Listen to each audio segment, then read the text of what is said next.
Hello and welcome to the Farming Week, the podcast from Agriland keeping you up to date with all the latest in Irish agriculture. I'm Charles O'Donnell and I'm joined this week by Stella, Meehan, Francess McDonnell and Aisling O'Brien. We're going to start the podcast today by continuing our ongoing coverage of the dispute between the IFA and Bord Bia over the chair of Bord Bia, Larry Meehan, and his sourcing of some beef from Brazil for his company, Dawn Farm Foods. If you've been following the story up to this week, you'll know that the IFA have called on Larry Meehan to resign and have maintained a protest inside and outside Bord Bia's offices in Dublin. Meehan has strenuously denied that any conflict exists in his roles as chair of Bord Bia and CEO of Dawn Farm Foods, and he has had the unwavering support of Minister for Agriculture Martin Hayden. Aisling, this story is continuing to develop and change very rapidly, even more than a month after it started. So as of today, Thursday, February 26th, what do we know? Yes, Charles, regular listeners to the podcast will probably be unsurprised to hear that we are kicking off again this week with this ongoing story. So the very latest, as we're recording at the moment, is that a meeting of the board of Bord Bia has been scheduled to take place next Monday, March 2nd. And according to a spokesperson for Bord Bia, the board of the organisation, its senior leadership team and the Department of Agriculture are working together to review a proposal which has been put forward by the Irish Farmers Association. So along with Larry Meehan, there are 14 other members on the board of Bord Bia, including the IFA and the Irish Creamery Milk Suppliers Association, the ICMSA as well. Now, we reported here on Agriland over the weekend that the IFA has proposed what it called a framework to resolve the dispute with Bord Bia over its chairperson, Larry Meehan. And the IFA said if the terms of that framework were agreed to, it will suspend its ongoing protest.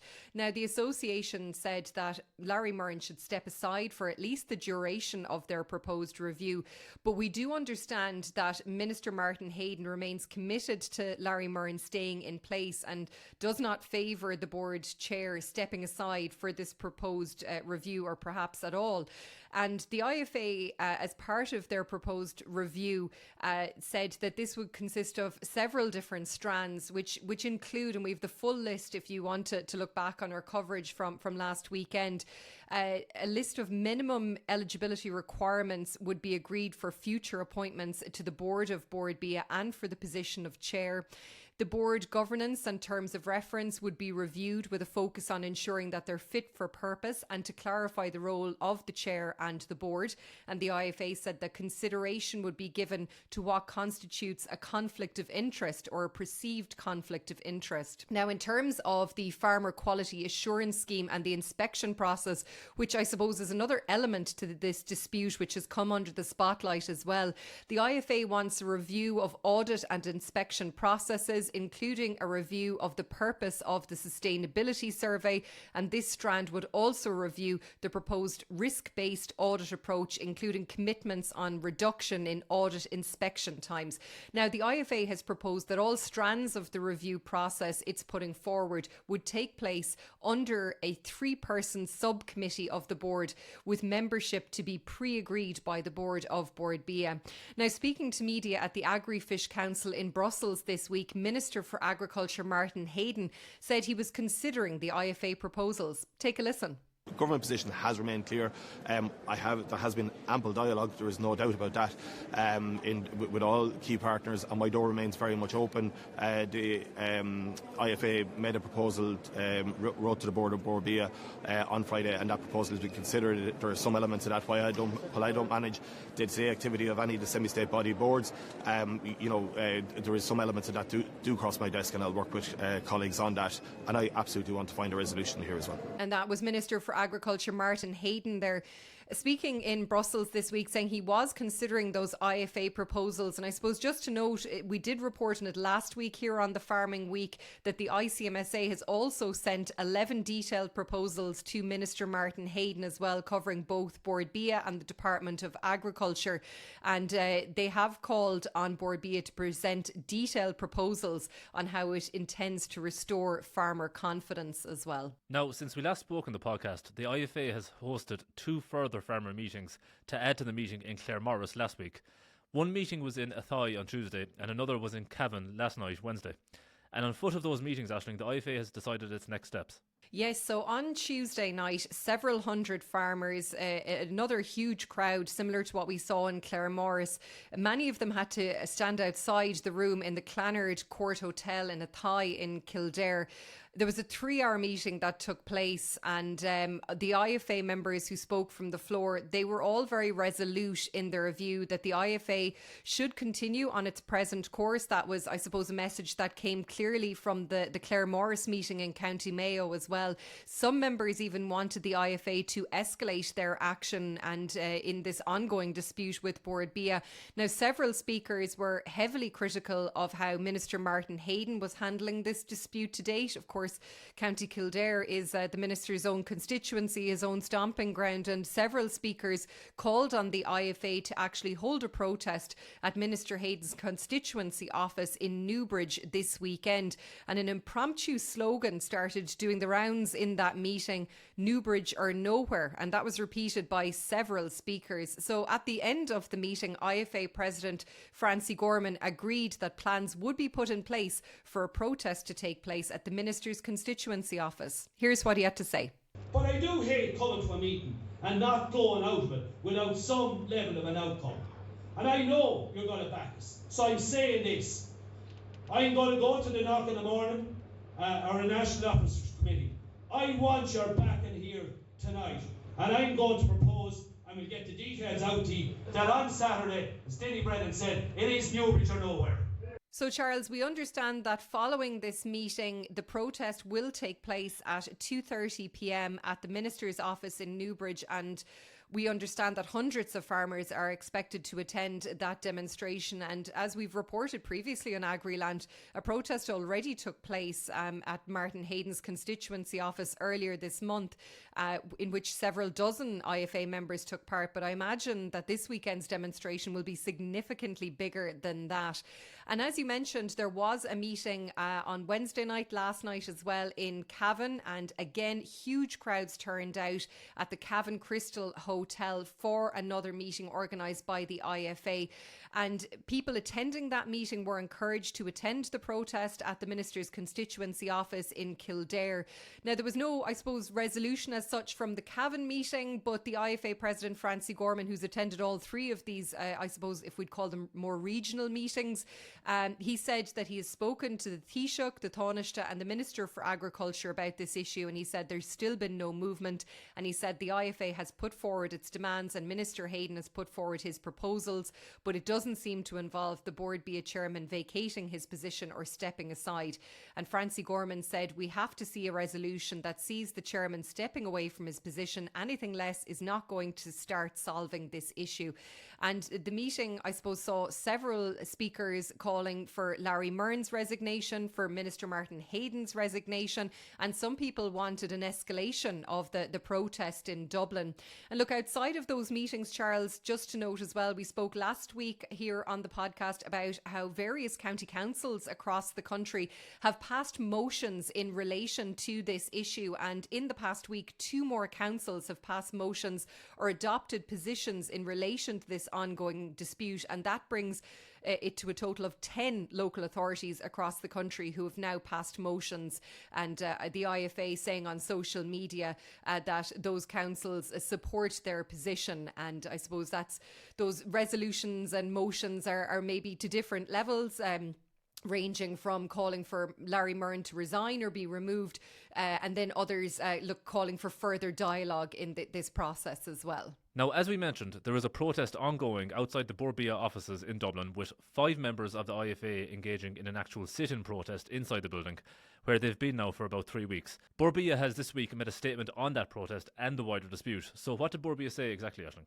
Yes, Charles. So as we know, the IFA began this rolling farmer protest at Bord Bia's Pembroke Road offices on January 26th. And the 5 farmers who are inside the building have been there for over 3 weeks now. And the IFA released a statement over the weekend indicating that without any movement on this dispute, the IFA protest is set to continue until at least March 9th and even beyond that. As we reported last week, the IFA has a roster in place for its various county executives, and people are coming from around the country to, I suppose, take on shifts as part of this rolling protest. So as you said, Bord Bia issued a statement, quite a lengthy statement this morning, about the ongoing dispute and protest at its offices. And it said, "It's with genuine regret that we acknowledge that this issue represents the most significant breakdown in relations with a core stakeholder group in Bord Bia's 30-year history." It said that Bord Bia remains fully and actively engaged in seeking a resolution while managing the significant operational disruption caused by the dispute. Now, Bord Bia said that over 140 of its staff have been displaced from their workplace since February 4th, when IFA protesters occupied its reception. And it noted that the Bord Bia Global Hub is not simply a place of work. It's designed as a creative and collaborative space where Irish companies, food buyers and industry partners come together. And they said the loss of access to this space has not just been felt by its staff. They said it's a loss for the sector that we serve.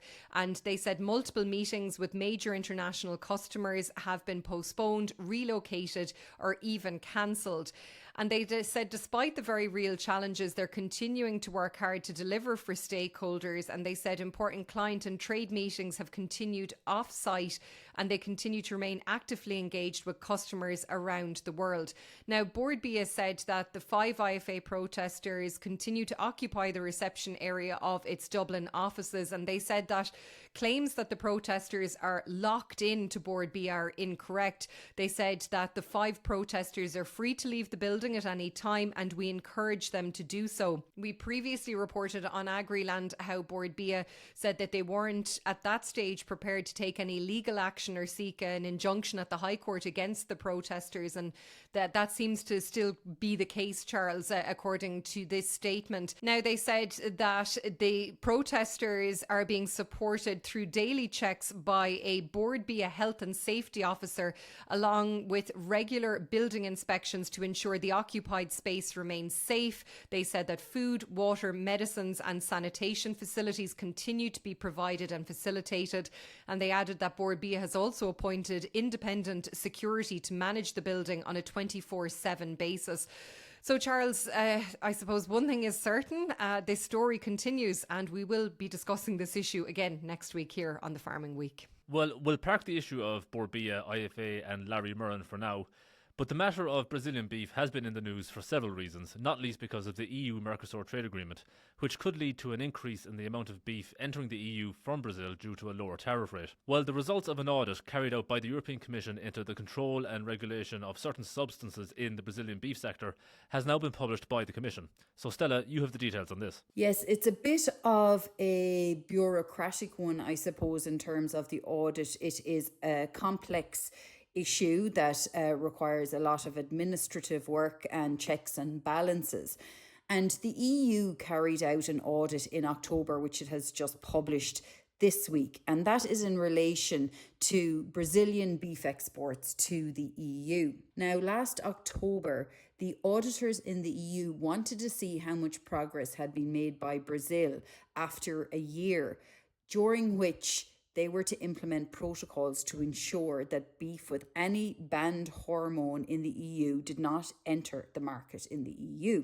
They had been given a year to put together this action plan and make sure that it was implemented following a previous audit back in 2024. So when the audit took place in 2025, in the autumn of 2025, that involved some remote meetings with the authorities in Brazil and also some on-site inspections of farms as well that were audited. Now, in relation to some of the exceedances of hormones that were detected in meat, for example, some of the excuses that were given by the laboratories in Brazil is that their equipment wasn't up to standard. It wasn't sensitive enough, perhaps, and they had put out for public tender to get more modern equipment. The other issue in relation to record keeping was that the EU auditors felt that the authorities in Brazil hadn't informed them of very significant steps in the process. So initially, when it was flagged with the Brazilian authorities about the banned hormone being in Brazilian beef exports that entered the EU market, the Ministry of Agriculture in Brazil decided to suspend all beef into the EU market from female bovines. at that time. And they said they would implement new protocols and make sure that they could trace absolutely everything in a process that would probably take about a year. So in February of 2025, it suspended the beef that came into the EU market in terms of the female bovines. However, after a number of months, when they set up a new protocol, Brazil, its Ministry of Agriculture, decided that this protocol was now in place, that it was set up and operating, and decided to resume female bovine exports into the EU without telling the EU and informing them, and before the whole new protocols had even been tested. It was only a couple of weeks, really, a matter of weeks in place at that stage.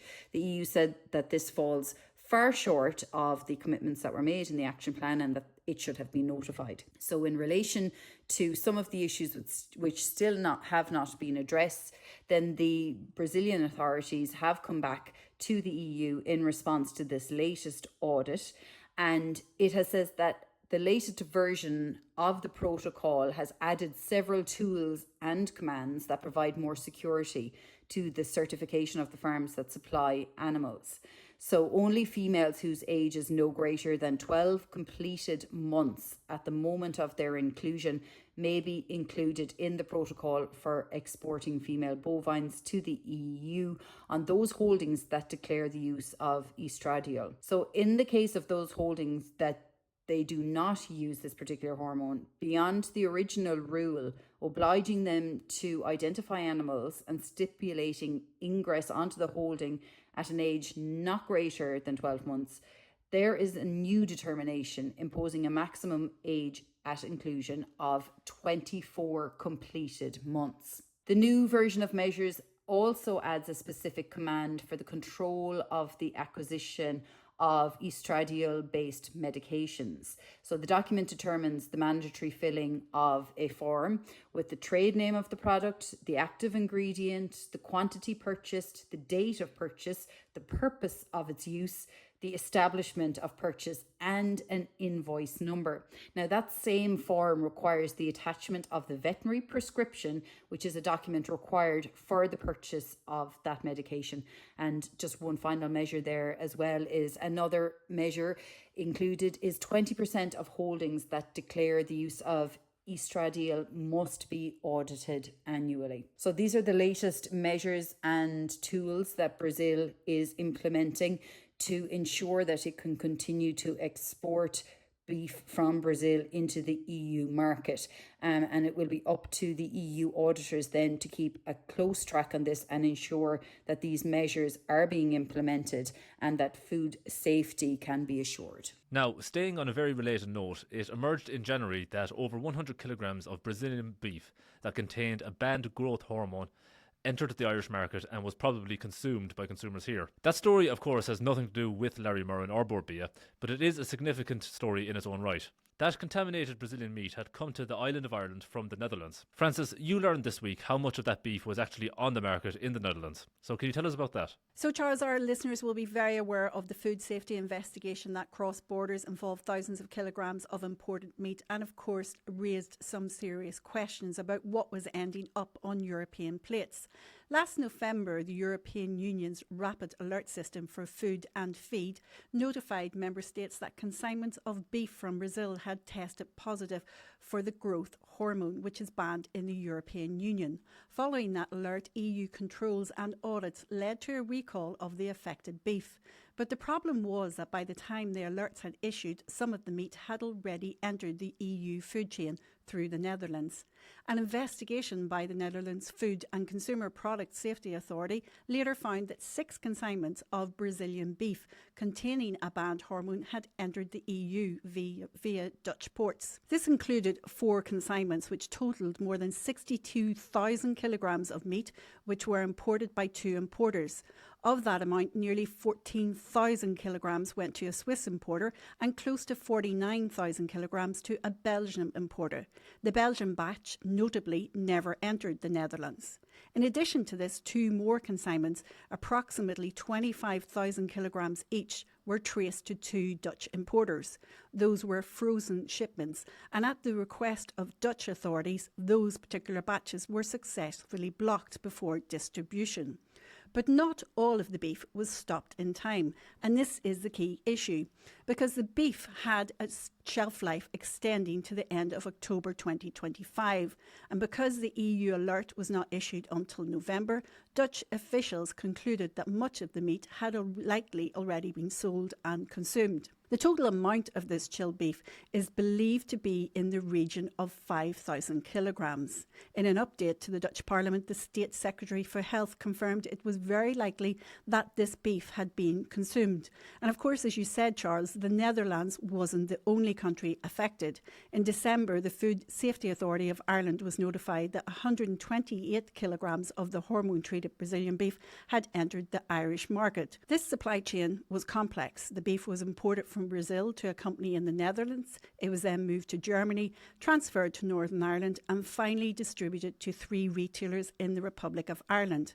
According to Irish authorities, the beef was in all likelihood purchased and then eaten by consumers. So how concerned should consumers be about this? In the Parliament update, Dutch officials stated that consuming a portion of this beef from cattle treated with the hormone did not pose a health risk to them. Still, the presence of a banned substance, even one deemed low risk in small quantities, raises important regulatory and consumer confidence issues. Authorities in the Netherlands have said that they continue to monitor, trace and remove from the market any food products containing banned substances. We're actually going to stay in the Netherlands now for a different story, albeit a story that also concerns beef, this time Irish beef and its fortunes on Dutch supermarket shelves. So what's the story here, Francess? So yes, Charles, sticking with the Netherlands, it's one of its largest supermarket chains has confirmed that it plans to slowly remove Irish beef from its shelves and replace it with a fully Dutch supply chain.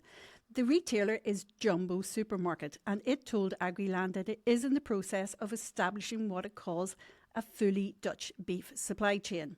Over time, all beef sold in its stores, with the exception of minced beef, will come from the Netherlands. This means that Irish beef, which has long been stocked by the retailer, will gradually disappear from its shelves.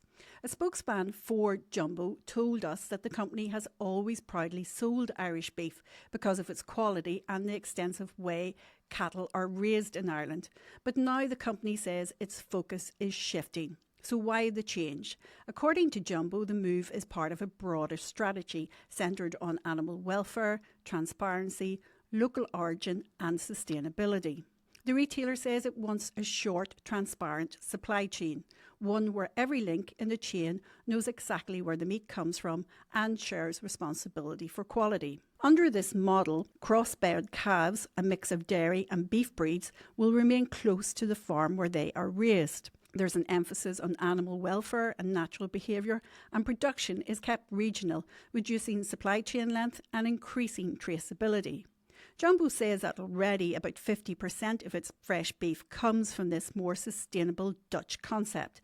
The plan now is to increase that share.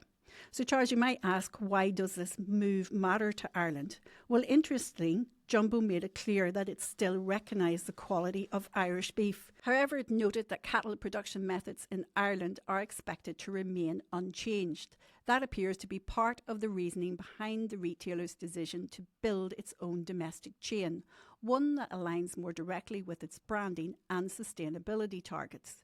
It's important to note that minced beef is going to be treated differently by the supermarket group. Some of its trimmings for minced beef already comes from the Netherlands, but Jumbo says it will continue to source material from other European countries, Germany, France and Belgium, but not Ireland.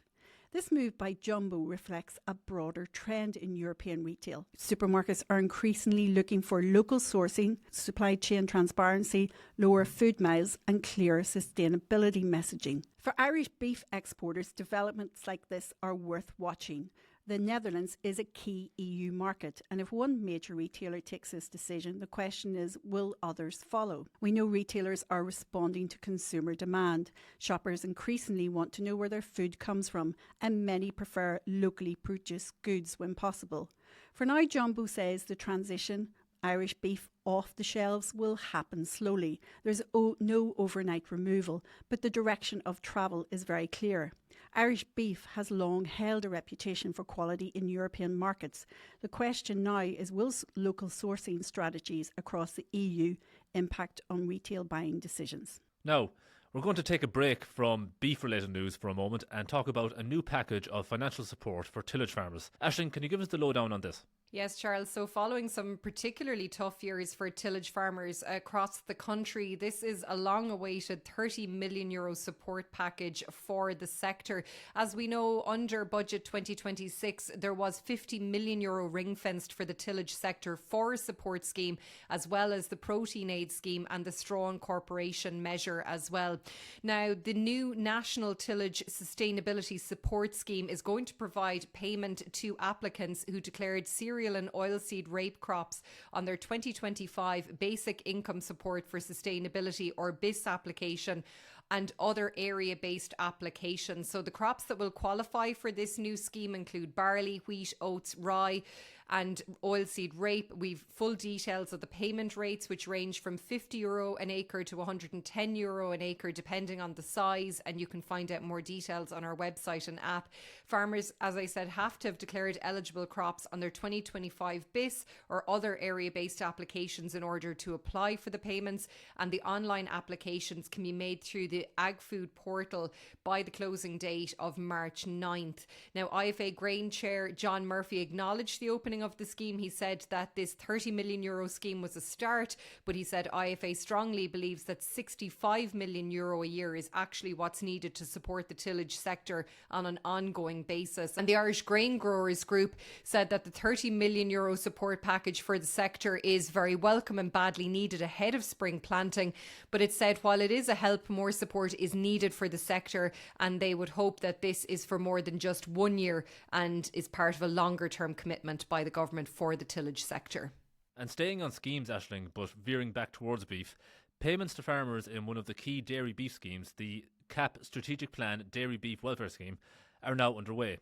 So how many farmers are involved here and how much money is the department issuing? Yeah, so the Dairy Beef Welfare Scheme, it provides support to dairy farmers to improve the animal health and welfare of the national dairy herd by using better genetic merit beef sires. So this week we had confirmation that payments for year 2 of the scheme are underway. So in total, almost €6 million has begun issuing to some 9,175 participating farmers, supporting just shy of 300,000 dairy beef calves. Now, this payment represents a 17.4% increase in the number of calves supported from the first year of this scheme. So payments issuing will be in respect of eligible calves born on applicants' holdings between January 1st, 2025 and the end of 2025. So payment of €20 per eligible calf up to a maximum of 50 calves per applicant will be made to eligible participants, and these payments will be landing into farmers' bank accounts in the coming days. And we were told that the scheme will reopen for applications in April for new applicants, but farmers who applied in 2024 or 2025 don't need to reapply, as their participation in the scheme will automatically continue. Well, with everything else going on in the agri sector this week, we of course cannot forget about the presence of bluetongue virus in Ireland. And Aisling, you're going to take us up to date on that now as of this week. Yes, Charles. So as we were saying in recent weeks, since the first detection of bluetongue in Ireland, the Department of Agriculture is continuing to carry out ongoing surveillance focused on bluetongue. And this week we got confirmation that bluetongue has been detected in a 6th herd in County Wexford. In addition to this, 2 bluetongue positives have been detected from post-abortion sampling. One is from a herd in County Louth and the other is from a herd in County Wicklow. And the analysis was undertaken by University College Dublin, and it suggests that the incursion occurred on the 23rd and 24th of September last year, so almost 5 months ago. And the department said this analysis will inform further targeted surveillance for bluetongue bluetongue in the coming months. Now, as we've said repeatedly, it is important to note, because bluetongue is spread by midges, the disease spread is less likely in the winter and early spring months, and the risk assessment currently is that animal movement controls are not necessary at the moment based on the information that we have.